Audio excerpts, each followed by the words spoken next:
நினைக்க நினைக்க சிரிப்பு வருது. என்ன தாத்தா? ஓகே, அதற்கு முன் வணக்கங்கள். ஏன் தாத்தா சிரிச்சிங்கோ? இல்லை, வயதான ஒருவர்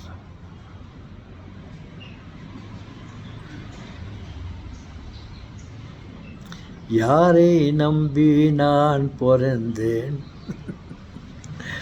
உங்களா போங்கோ அப்படின்னு ஏதோ ஒரு நம்பிக்கையில் அவர் அன்றைக்கி சொன்னார். இவனுக்கு குருடன், அவனுக்கு என்ன நம்பிக்கையோ தெரியல. ஒளிமயமான எதிர்காலம் என் உள்ளத்தில் தெரிகிறதே அப்படி என்று ஏதோ ஒரு நம்பிக்கையில் அவன் பாடி கொண்டு அப்படியே போயிட்டு இருந்தான்.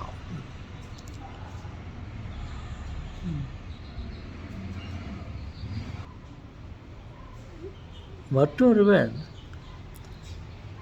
வீடு வாசல் இல்லை அவனுக்கு.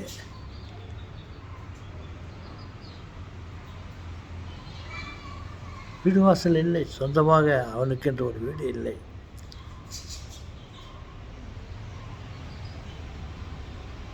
புத்திசாலிகள்லாம் எப்படியோ போச்சுக்கிறாங்க.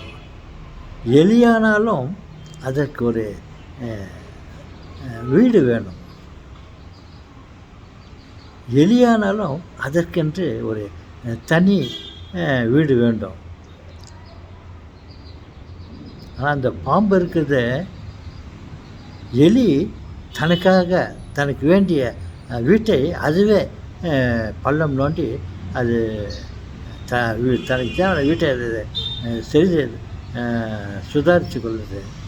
இந்த பாம்பு இருக்குது, அதுக்கு யார் தான் நல்ல பாம்புன்னு பேர் வச்சாலே தெரில. அது தனக்கு தேவையான வீடை அதே உருவாக்கி கொள்ளவில்லை.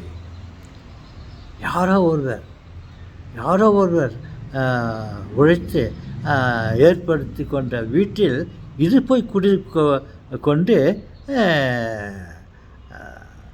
காலத்தை ஓட்டுகிறது. ஒயிட் ஹேண்ட்ஸ், செல்லுன்னு சொல்லுவாங்க இல்லையா, அதுங்கோ தனக்கு என்ற ஏற்படுத்தி கொண்ட புற்று வீட்டை இது போயிட்டு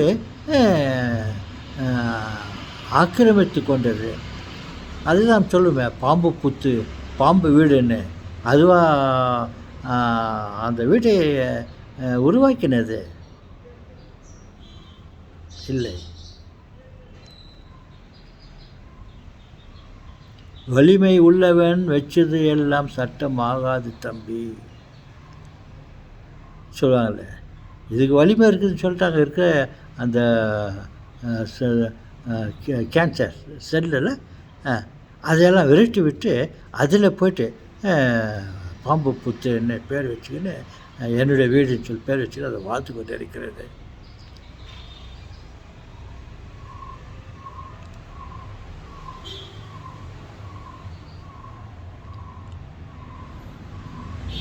ஓகே செல்வங்களே, நமக்கு தேவையான வீட்டை நாமே செலுத்து கொள்ள வேண்டும். அந்த பறவைகளை பாருங்கள், மரத்தில் அதற்கு என்று ஒரு கூட்டை கட்டிக்கொண்டு அதில் அதுவும் தன் குழந்தைகளோடும் வாழ்ந்து கொண்டு இருக்கிறது. இந்த பாம்பு மனுஷன் மாதிரி மற்றவங்க ஒருத்தர் ஏமாற்றிக்கின்னு அவங்க சுகமாக இருக்கிறாங்க. அது நல்லதுதான். அவங்களால நல்லவங்க சொல்லலாமா? இதுக்கு யாரும் பேர் வச்சுட்டாங்க, நல்ல பாம்படா இது.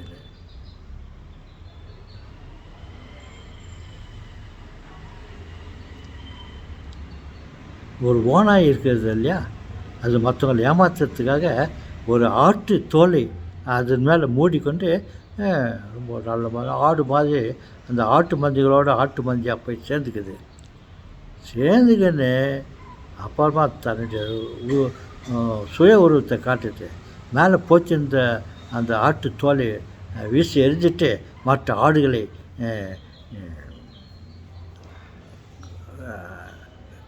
கடித்து இழுத்து சாப்பிட பார்க்கிறது. இவர்கள் மனதையெல்லாம் எப்படி சொல்லலாம் என்றால், வெள்ளை அடித்த கல்லறை என்று சொல்லலாம். கல்லறை பாருங்கள், அழகாக வெள்ளை அடித்திருப்பார்கள், வெள்ளைன்னு. இல்லைனாக்கா சலுகை கல்லை போட்டு மூடி வைப்பாங்க. ஆனால் அது உள்ளே திறந்து பார்த்தா தான் போனால் நாத்தம். ஆனால் மேலுக்கு நல்லவங்க மாதிரி. அப்படிலாம் நம்ம இல்லாமல் நல்லவர்களாகவே குடிசையிலேயே வாழலாம். முக்கிய செல்வங்களே,